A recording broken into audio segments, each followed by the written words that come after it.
Hello everyone, welcome to Prudent classes. Hope all of you are doing good. So guys, आज की इस video में हम discuss करेंगे हमारे सब्जेक्ट IBO 5 का एक और important and paper expected topic. And guys, अब जितनी भी अपकमिंग वीडियोस होंगी उन सभी में मैं आपके पेपर एक्सपेक्टेड टॉपिक ही डिस्कस करूंगा, जो कि पेपर के पॉइंट ऑफ व्यू से काफी इंपॉर्टेंट होंगे।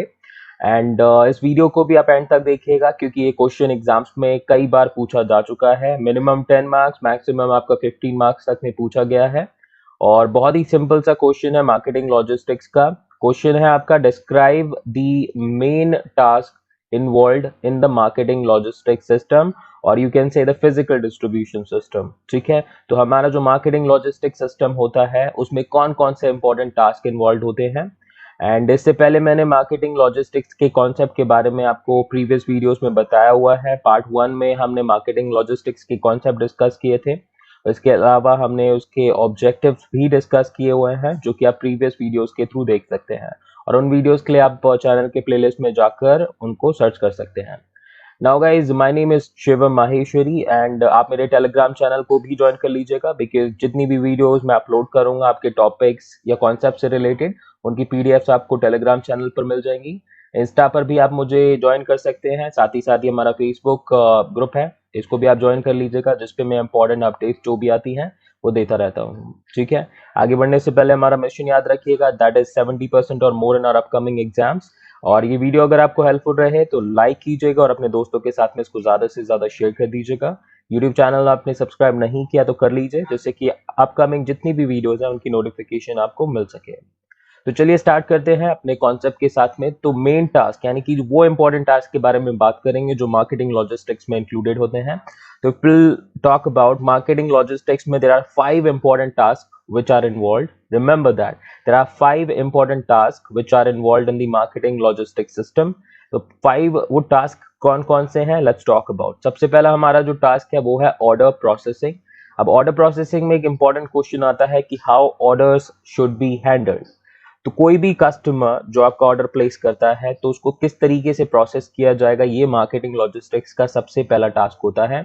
और इसमें आपका जो इंपॉर्टेंट क्वेश्चन होता है वो होता है how orders should be handle. तो आपके जो ऑर्डर्स होंगे उसको किस तरीके से हैंडल किया जाएगा। सेकंड हमारा जो टास्क है involve in the marketing logistics concept which that is warehousing. Warehousing में हमारा मेन क्वेश्चन होता है where should the warehouse be located. इसमें कुछ और इंपॉर्टेंट क्वेश्चंस भी होते हैं, बट सबसे इंपॉर्टेंट हमारा जो पॉइंट होता है वो वेयर हाउस की लोकेशन से होता है, क्योंकि सही लोकेशन अगर हम चूज करेंगे तो in that way we can save cost and we can make the entire logistics process smooth. ठीक है, तो सेकंड प्रोसेस हमारी या सेकंड इंपॉर्टेंट टास्क है warehousing. Now the third important task which is involved in the marketing logistics is the inventory control. ठीक है, inventory यानी कि जो स्टॉक होता है उस पर कंट्रोल होना भी बहुत इंपॉर्टेंट है अगर लॉजिस्टिक्स प्रोसेस को आपको सक्सेसफुल बनाना है। This is the third important task of the marketing logistics process. Now इसमें हमारा मेन पर्पस है कि how much the stock should be kept in hand. तो कितना स्टॉक रखना है, क्योंकि स्टॉक जो आप रखेंगे अपने पास में अगर वो ज्यादा रखेंगे तो उसकी कॉस्ट भी आपको ज्यादा बेयर करनी पड़ेगी। तो इसीलिए it is pretty much important to understand and to know what is the maximum level of inventory that you should keep in your hands. Next task which is involve in the marketing logistics is the transportation. Transportation में हमारा main point यही है कि how should the goods be transported. तो point of origin से point of consumption तक ले जाने के लिए हमें ट्रांसपोर्टेशन की बहुत रिक्वायरमेंट होती है, और एक मार्केटिंग लॉजिस्टिक्स की सक्सेस के लिए अच्छा ट्रांसपोर्टेशन बहुत इंपॉर्टेंट है। Now, fifth important task that is involved in the marketing logistics process is basically related to the information monitoring. ठीक है, तो जो ये इंफॉर्मेशन है, चाहे वो ऑर्डर प्रोसेसिंग से हो रिलेटेड, वेयर हाउसिंग से हो, इन्वेंट्री से रिलेटेड हो या ट्रांसपोर्टेशन से रिलेटेड हो, उन सभी इंफॉर्मेशन को कलेक्ट करना और उनको मॉनिटर करना भी एक इंपॉर्टेंट टास्क है मार्केटिंग लॉजिस्टिक्स प्रोसेस में। And it says how is the logistics information monitor. तो किस तरीके से आपकी जो लॉजिस्टिक्स है उसकी इंफॉर्मेशन मॉनिटर की जाएगी। This is the fifth important task and it is included in the information monitoring. तो ध्यान रखिए, देयर आर 5 इंपॉर्टेंट और main tasks which are involved in the marketing logistics or the physical distribution system. First is the order processing, second is the warehousing, third is the inventory control, fourth is the transportation, and fifth one is the information monitoring. Okay, तो I am sure कि basic understanding आपको हो चुकी होगी। अब one by one will discuss in detail order processing, के बारे में, वेयरहाउसिंग के बारे में, इन्वेंट्री कंट्रोल के बारे में, ट्रांसपोर्टेशन एंड इंफॉर्मेशन मॉनिटरिंग के बारे में। ओके, चलिए। तो गाइज उससे पहले हम एक और डायग्राम डिस्कस कर लेते हैं थोड़ा सा, ठीक है। तो यहाँ पर हमारा देख लीजिए कस्टमर है। कस्टमर आपका ऑर्डर प्लेस करेंगे तो हमारी फिर ऑर्डर प्रोसेसिंग की जो प्रोसेस है वो स्टार्ट हो जाएगी वहां से। इसकी फिर इंफॉर्मेशन हमें आगे शेयर करनी पड़ेगी, तो यहाँ से हमारी प्रोसेस स्टार्ट हो जाती है इंफॉर्मेशन मॉनिटरिंग की। ऑर्डर प्रोसेसिंग के बाद नेक्स्ट स्टेप है इन्वेंट्री चेक करने की। फिर उसके बाद हमारी नेक्स्ट स्टेप है ट्रांसपोर्टेशन, फिर वेयर हाउसिंग। ये सारी इंफॉर्मेशन बहुत ज़रूरी है। अब आगे जाके ये क्या है, ये बेसिकली दोनों जो चीज़ें हैं वो कहीं ना कहीं कस्टमर के साथ कनेक्टेड हैं। और वे जो ट्रांसपोर्टेशन की इंफॉर्मेशन है, because that is the final information, उसको इंफॉर्मेशन मॉनिटरिंग में रखा जाएगा, क्योंकि एट द एंड में कस्टमर ने जब ऑर्डर प्लेस किया, यहाँ पर आपको ऑर्डर की डिटेल्स आ गई, ऑर्डर किस तरीके से प्रोसेस कर रहे हैं उसकी इंफॉर्मेशन आ गई। बाकी आपकी जो इंटरनल प्रोसेस है वो रन हुई, आपने इन्वेंट्री चेक की, वेयर हाउसिंग जो थी उस पे आपने वेयर हाउसेस पे चेक कराया कि कितना आपके पास स्टॉक अवेलेबल है, फिर उसको ट्रांसपोर्ट कराया। अब ट्रांसपोर्ट कराने के बाद में वो डिलीवर हुआ कि नहीं हुआ, that information is also important, और वो इन्फॉर्मेशन आपको कस्टमर के साथ भी शेयर करनी होती है। तो ये चीज का ध्यान रखिएगा, and these are the important information. तो ये डायग्राम आप थोड़ा सा ध्यान रख लीजिए, ये डायग्राम आप एग्जाम में आप बना सकते हैं अगर क्वेश्चन 10 मार्क्स से ज्यादा खाता है तो। नाउ बात करेंगे हमारे टास्क नंबर 1 की, ऑर्डर प्रोसेसिंग। तो processing of customers orders is the starting point of the marketing logistics activities. तो जितनी भी मार्केटिंग लॉजिस्टिक्स की एक्टिविटीज होती हैं उसमें आपका जो ऑर्डर है जैसे ही रिसीव होता है और उस पर वर्क करना स्टार्ट कर दिया जाता है, तो वो आपकी सबसे पहली स्टेप होती है, या कह सकते हो आप स्टार्टिंग पॉइंट होती है। किसी भी कस्टमर के ऑर्डर को जब प्रोसेस करना स्टार्ट कर दिया जाता है तो वो आपका स्टार्टिंग पॉइंट हो जाता है, वहां से आपकी जो मार्केटिंग लॉजिस्टिक्स की एक्टिविटीज है वो स्टार्ट हो जाती हैं। Now, order processing includes receiving the order, recording the order, filling the order, and assembling all such orders for transportation, etc. The company and the customers are benefited when these steps are carried out quickly and accurately. तो ध्यान दीजिएगा order processing में क्या क्या चीजें included होती हैं। सबसे पहले ऑर्डर को रिसीव करना, और ऑर्डर कौन देगा, customer. Then you have to record the order. You first have to receive, then you have to record, then you have to complete the order, that means filling the order, and then you have to assemble all the orders which are of the same place. अब location के हिसाब से, place के हिसाब से, किस customer को जाने हैं उसके अकॉर्डिंग आपका ट्रांसपोर्ट किया जाता है, तो उनको असेंबल किया जाता है सभी प्रोडक्ट का। हो सकता है एक कस्टमर 2 प्रोडक्ट्स का ऑर्डर प्लेस कर दे, हो सकता है एक कस्टमर आपके 4 प्रोडक्ट्स का ऑर्डर प्लेस कर दे, तो accordingly you have to assemble all such orders and फिर उनको ट्रांसपोर्ट करना है।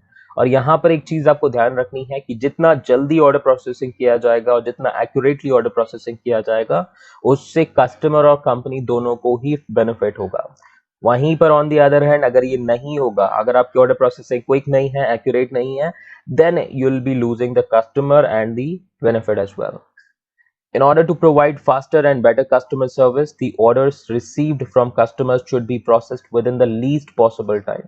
तो अगर आपको अच्छी कस्टमर सर्विस प्रोवाइड करनी है, फास्टर कस्टमर सर्विस प्रोवाइड करनी है, और अपने जो गुडविल है उसको मेंटेन करना है या बनाना है कस्टमर के साथ में, तो जितने भी ऑर्डर्स आप रिसीव करते हैं कस्टमर से, आपकी कंपनी को ये इंश्योर करना है कि कम से कम टाइम लेकर उनको प्रोसेस किया जाए, डिलीवर किया जाए कस्टमर को। इससे अच्छी कस्टमर सर्विस होगी, आपके कस्टमर्स हैप्पी होंगे अगर प्रोडक्ट फास्टर डिलीवर किया जाएगा और कम से कम चार्ज में। Now the next point says the marketer must take utmost care while processing the orders, as the error committed in this stage proves very costly to the firm. तो जब marketer है, जब भी लॉजिस्टिक्स की इस process को, इस task को करेगा, तो उसको बहुत ध्यान रखना चाहिए, बिकॉज इस प्रोसेस में या इस टास्क में कोई भी गलती होने का मतलब है कि आगे की जितनी भी स्टेप्स है वो सब खराब हो जाएंगी। तो अगर आपने ऑर्डर प्रोसेस ठीक से नहीं करा और कोई गलती करी, उसमें ठीक से ऑर्डर नहीं पैक करा, ठीक से ऑर्डर नहीं भेजा या गलत आइटम भेज दिया, तो इससे आपकी जो फर्म है उसको काफी लॉस बेयर करना पड़ेगा, and that would be a very costly mistake. तो ये ध्यान रखिएगा। अब एग्जाम्पल के थ्रू समझ लेते हैं। सबसे पहला example, if a wrong product और the same product with different specification is supplied to the customer, it may lead to cancellation of the original order apart from loss in the credibility of the firm. तो अगर किसी customer को आप गलत product भेज देंगे या फिर आपने एक प्रोडक्ट जो शो करा मे बी अपनी वेबसाइट पर या उसको कॉल करके जब आपने उस प्रोडक्ट को बताया, उसकी स्पेसिफिकेशन फीचर्स के बारे में बताया, और उसके अलावा आपने एक ऐसा प्रोडक्ट भेज दिया जिसकी स्पेसिफिकेशन या फिर फीचर्स बिल्कुल डिफरेंट हैं with what you have shown on the website, या फिर आपने जब फोन पे बताया, तो ऐसे में वो कस्टमर प्रोडक्ट एक्सेप्ट नहीं करेगा और आपका जो ऑर्डर है वो कैंसिल कराने के लिए बोलेगा। ठीक है, तो इससे आपका जो पैसा था, जो प्रॉफिट आप अर्न कर सकते थे, वो चला जाएगा। सेकंड थिंग, कस्टमर आगे ऑर्डर प्लेस करने से पहले 50 बार सोचेगा, तो इससे आपकी जो क्रेडिबिलिटी है फर्म की वो भी लॉस हो गई। Now, example number two, similarly, if the order is not processed and delivered within a reasonable time, it may lead to order return, loss of credibility, and no future order from the customer's end. तो यहाँ पर एक और चीज देख लीजिए, अगर मान लीजिए कोई भी आपका ऑर्डर है, उसको प्रोसेस नहीं किया गया एक रीजनेबल टाइम में, यानी कि जल्द से जल्द नहीं किया गया, तो ऐसे केस में कस्टमर हो सकता है आपका या तो ऑर्डर कैंसिल करा दे, या आपने ऑर्डर अगर भेज भी दिया है तो उसको रिटर्न कर दे।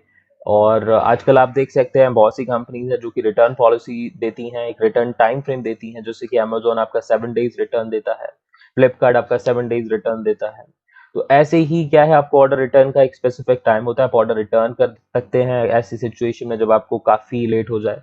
मान लीजिए किसी को आपको गिफ्ट देना था और आपने गिफ्ट देने के लिए ऑर्डर प्लेस करा, अब बर्थडे निकल गई, उसके बाद में ऑर्डर आपका आ रहा है, तो you will not be a happy customer. तो ये चीजें ध्यान रखनी है, और ऑर्डर प्रोसेसिंग जितनी जल्दी हो, जितनी एक्यूरेटली हो, वो आपको बेनिफिट दिला सकती है। तो आई एम श्योर कि आपको ये पॉइंट समझ में आ चुके होंगे। अब बढ़ते हैं अपने नेक्स्ट प्रोसेस पे। तो हमारा जो नेक्स्ट टास्क है वो है वेयर हाउसिंग। तो वेयर हाउसिंग की अगर हम बात करें तो warehousing refers to the process of storing and assorting products in order to create time utility. Time utility को क्रिएट करने के लिए जब आप अपने जो प्रोडक्ट्स हैं उनको प्रॉपर स्टोर करते हैं, उनको असॉर्ट करते हैं according to their quality and features, तो ऐसी प्रोसेस को हम वेयरहाउसिंग बोलते हैं। तो just remember what is warehousing actually. Warehousing is a process of storing and assorting products to create time utility. तो why are we doing warehousing? Basically to create time utility. Now the basic purpose of the warehousing activity is to arrange placement of goods, provide storage facility to store goods, consolidate goods with other similar products, divide them into smaller quantities, and building up the assortment of the product. तो जो purpose है जिसके लिए warehousing activity की जाती है, तो उनकी अगर हम बात करें तो सबसे पहला जो पर्पस होता है वेयरहाउसिंग एक्टिविटी का, वो है गुड्स को प्रॉपर प्लेस करना, उनको अरेंज करना एक तरीके से। ठीक है, फिर दूसरा स्टोरेज फैसिलिटी प्रोवाइड करना आपकी गुड्स के लिए, और जो सिमिलर प्रोडक्ट्स हैं उनको कंसोलिडेट करना, फिर उनको स्मॉलर क्वांटिटीज में डिवाइड करना, और एक प्रोडक्ट का असॉर्टमेंट बिल्ड करना। ये आपके इंपॉर्टेंट पर्पस होते हैं due to which we are conducting the warehouse activity. तो वेयरहाउस काफी इंपॉर्टेंट होता है उन कंपनीज के लिए जो कि कई सारे प्रोडक्ट्स में डील करती हैं और जिनका एक बहुत ही बड़ा मार्केट कैप्चर होता है। ठीक है, मार्केट शेयर बड़ा है और उनको सभी कस्टमर को टाइमली अपनी गुड्स पहुंचानी है, तो ऐसे केस में वेयरहाउसिंग एक्टिविटी बहुत क्रूशियल होती हैं। और जैसा कि आप देख सकते हैं 5 हमारे जो इंपॉर्टेंट पर्पस है जो कि मीट किए जाते हैं वेयरहाउसिंग एक्टिविटी के through. Please do take care of that. Now बात करेंगे थर्ड पॉइंट की। Third point says the important decision areas related to warehousing ours. तो कौन कौन से इंपॉर्टेंट एरियाज हैं, इंपॉर्टेंट डिसीजंस हैं जो कि वेयरहाउसिंग में लिए जाते हैं। सबसे पहला जो इंपॉर्टेंट डिसीजन है वो है how many warehouses should the firm have. कितने वेयरहाउसेज एक फर्म को अपने रखने चाहिए, 1 2 3 4 5, डिपेंडिंग अपॉन कि उनकी मार्केट शेयर कितना है और कितना कस्टमर सेटिस्फेक्शन लेवल वो रखना चाहते हैं। Where should these warehouses be located? It is another important question कि आपके जो वेयर हाउसेज होंगे वो कहाँ कहाँ पर लोकेटेड होंगे। सही लोकेशन चूज करना बहुत ही इंपॉर्टेंस रखता है। Now what should be the pattern of ownership of the warehouses, owned और रेंटेड? तो अब जो वेयर हाउसेज आप परचेज करेंगे या फिर जो आप वेयर हाउसेज अपने डिसाइड करेंगे तो उसका पैटर्न ऑफ ओनरशिप क्या रहेगा, यानी कि आप उनको खरीद लेंगे या फिर रेंट पे लेंगे। ठीक है, ये भी एक इंपॉर्टेंट क्वेश्चन है, क्योंकि अगर आप उनको ओ करेंगे यानी कि उनको परचेज कर लेंगे तो यू हैव टू पे अ लॉट ऑफ मनी। अगर आपके पास इतना पैसा नहीं है तो रेंट करना ही आपके पास ऑप्शन रह जाता है। Now, the larger the number of warehouses a firm has, the lesser would be the time taken in serving customers at different locations, but the greater would be the cost of warehousing. तो ध्यान रखिएगा कि जितने ज़्यादा आपके warehouses के number होंगे, उतना ही कम टाइम लगेगा अपने कस्टमर्स को सर्व करने में अलग अलग लोकेशंस पर, बट इससे जो आपकी टोटल वेयरहाउसिंग कॉस्ट है वो बढ़ जाएगी। तो आपको इन सभी चीज़ों को कंसीडर करके चलना है। एक प्रॉपर नंबर होने चाहिए आपके वेयरहाउसेस के, और सभी लोकेटेड होने चाहिए प्रॉपर लोकेशंस पर, और आपको पैटर्न ऑफ ओनरशिप पर भी ध्यान देना है। तभी आप क्या कर सकते हैं, अपने लॉजिस्टिक्स प्रोसेस के थ्रू कस्टमर को भी और कंपनी को बेनिफिट प्रोवाइड कर सकते हैं। तो आई एम श्योर कि सेकंड टास्क जो था वेयरहाउसिंग वो आपको समझ में आ चुका होगा। Now let's talk about the third important task we have. और उससे पहले हमारा एक और पॉइंट है जो आप याद रखिएगा कि जब भी वेयरहाउसिंग का फंक्शन हम यहाँ पर फिल करेंगे या इस टास्क को करेंगे तो फर्म को एक बैलेंस मेंटेन करना पड़ेगा between the cost of warehousing and the level of customer service needed. Now third हमारा जो टास्क है वो है inventory control. Now inventory decision is linked to warehousing and it holds the key to success of the marketing logistics, specially where the inventory cost is very high. अब inventory की जो cost है, बहुत सारी ऐसी इंडस्ट्रीज होती हैं जैसे कि स्टील, ऑटोमोबाइल्स, वहां पर इन्वेंट्री की जो कॉस्ट होती है वो काफी हाई होती है। और ऐसे केसेस में, ऐसी कंपनीज के केसेस में आपका जो इन्वेंट्री से रिलेटेड डिसीजन होता है वो उस फर्म की सक्सेस और फेलियर को डिसाइड करता है। और इन्वेंट्री जो डिसीजन है वो काफी ज्यादा क्लोजली रिलेटेड होता है वेयरहाउसिंग डिसीजन से। जो वेयरहाउसिंग अभी हमने टास्क के बारे में डिस्कस करा, तो इन्वेंट्री कंट्रोल उस पर्टिकुलर डिसीजन से लिंक्ड होता है और बहुत ही क्रूशियल डिसीजन होता है किसी भी मार्केटिंग लॉजिस्टिक्स की सक्सेस के लिए। Now, the decision regarding the level of inventory involved estimation of demand for the product. A correct estimate of the demand helps to hold proper inventory level and control the inventory cost. तो अगर हम बात करें inventory control करने के लिए, ठीक है, एक उसके इसको कंट्रोल करने के लिए आपको आपकी जो प्रोडक्ट है उसकी डिमांड अच्छे से एस्टिमेट करना जरूरी है। If you want to keep a stringent control over your inventory, और if you want to be successful in your logistics process, तो आपको अपने प्रोडक्ट की डिमांड एस्टिमेट करना पड़ेगा सबसे पहले।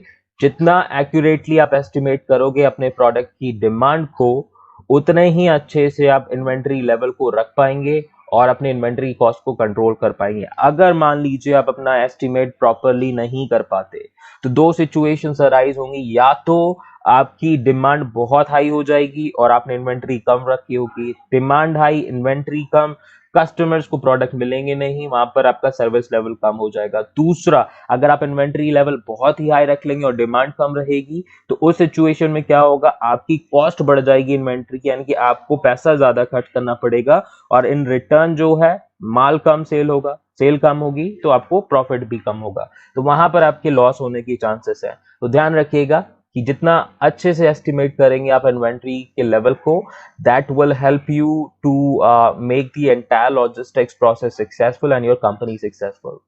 Now, the correct estimation of inventory level not only helps the firm in terms of cost of inventory and supply to customers on time, but also helps the firm to maintain the production at a consistent level.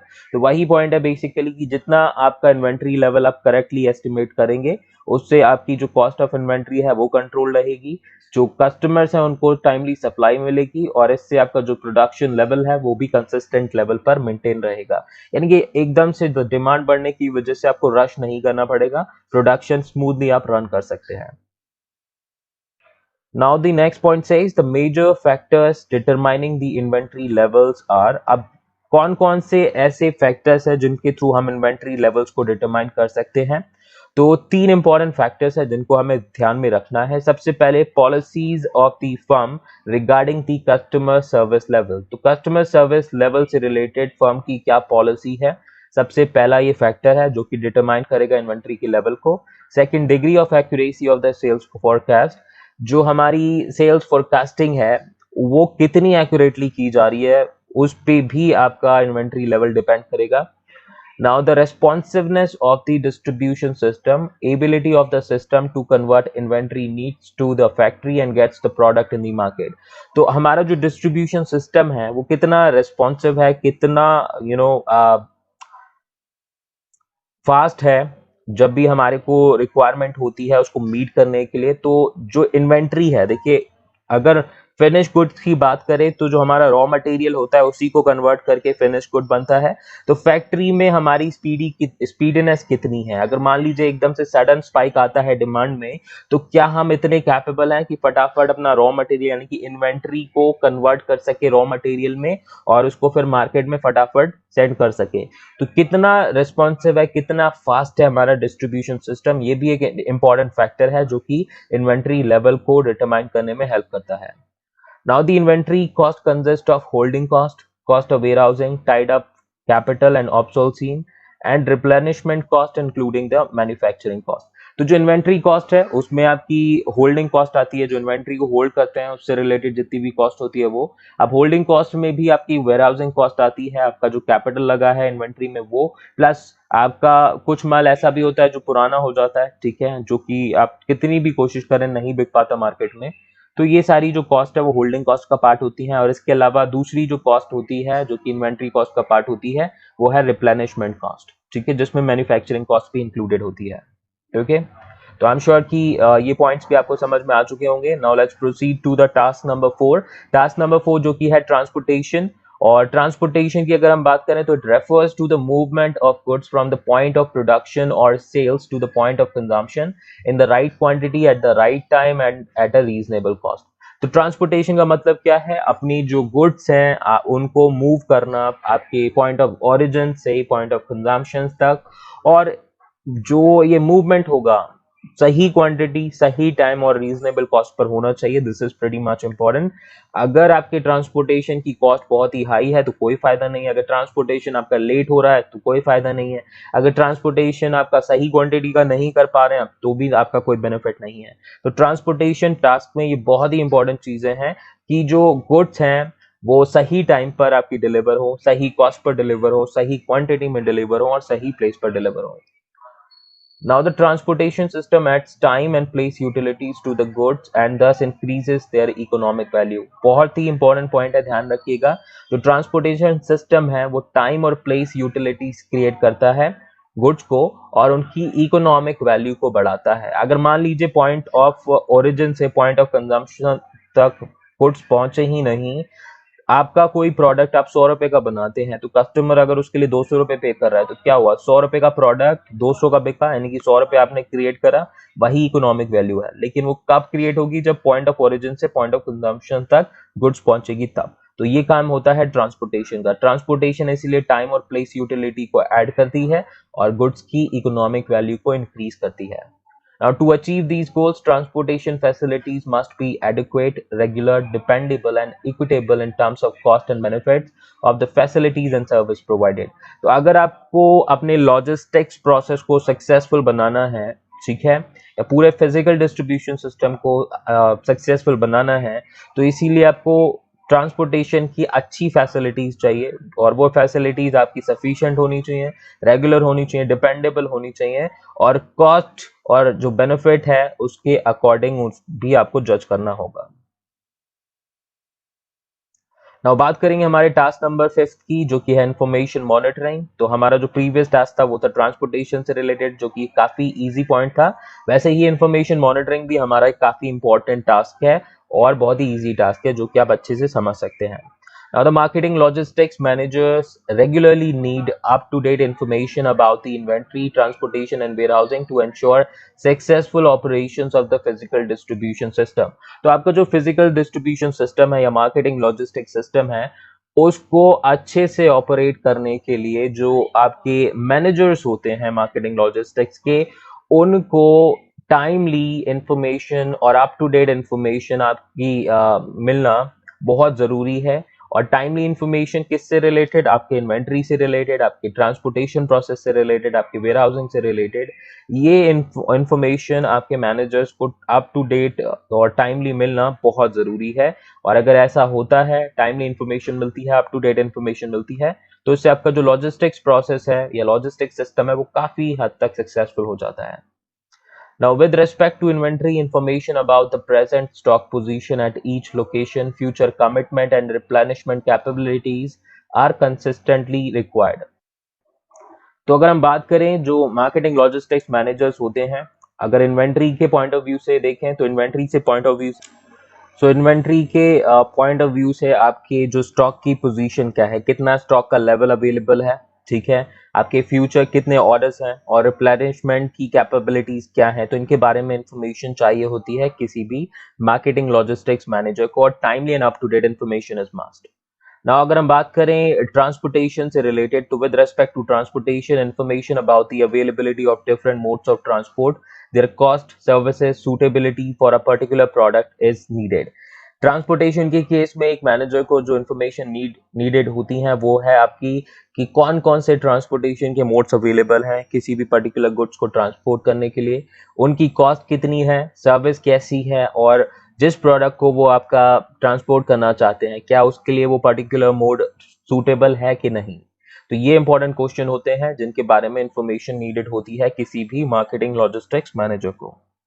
Now the next point we have with respect to warehousing, information regarding the space utilization, work schedules, unit load performance etc. is required. तो warehousing के concept में आपकी again simple सी information है जो कि चाहिए होती है किसी भी marketing logistics manager को, कि कितनी space आपकी occupy होगी, ठीक है, और आपकी जो प्रोसेस है यानी जो ट्रांसपोर्टेशन है वेयर हाउसेस से, उसके लिए आपका कितना टाइम लग रहा है, इन्वेंट्री को आपका स्टॉक करने में कितना टाइम लग रहा है, परफॉर्मेंस कैसी चल रही है वहाँ पे पर यूनिट बेसिस पर। तो ये कुछ इंपॉर्टेंट इन्फॉर्मेशन है जो कि वेयर हाउसिंग से रिलेटेड नीडेड होती हैं।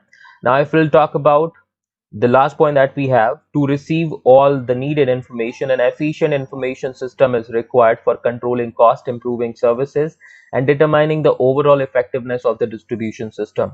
अब जितनी भी इंफॉर्मेशन है, चाहे वो आपके इन्वेंट्री से रिलेटेड हो, ट्रांसपोर्टेशन से रिलेटेड हो, वेयरहाउसिंग से रिलेटेड हो, उसको टाइमली रिसीव करने के लिए या टाइमली ऑब्टेन करने के लिए एक एफिशिएंट इंफॉर्मेशन सिस्टम जरूरी है, जिससे कि आप अपने कॉस्ट को कंट्रोल कर सके, अपने जो सर्विस लेवल है उसको इम्प्रूव कर सके, और जो आपका डिस्ट्रीब्यूशन सिस्टम है उसकी ओवरऑल इफेक्टिवनेस को डिटरमाइन कर सके या फिर इंक्रीज कर सके। तो एक अच्छा लॉजिस्टिक सिस्टम इन सभी चीजों का ध्यान रखता है। ओके, तो 5 इंपॉर्टेंट पॉइंट्स थे, 5 इंपॉर्टेंट टास्क थे जो कि मार्केटिंग लॉजिस्टिक्स में इंक्लूडेड थे, सभी के बारे में हमने डिस्कस कर लिया। किसी भी पॉइंट में डाउट हो तो आप इस वीडियो को एक बार दोबारा से देख लीजिएगा, आपको के जो पॉइंट्स हैं, डाउट्स हैं वो क्लियर हो जाएंगे। बाकी अगर आप किसी इंपॉर्टेंट टॉपिक पर वीडियो चाहते हैं तो आप कमेंट करके बता सकते हैं, और टेलीग्राम चैनल को जरूर ज्वाइन कर लीजिएगा जिससे कि आपको अपडेटेड इन्फॉर्मेशन तो मिलती ही रहे, साथ ही साथ पीडीएफ भी मिल पाए। ठीक है, तो अभी मिलते हैं फिर नेक्स्ट वीडियो में नए टॉपिक के साथ में। आज के लिए इतना ही। Thank you so much for watching till the and.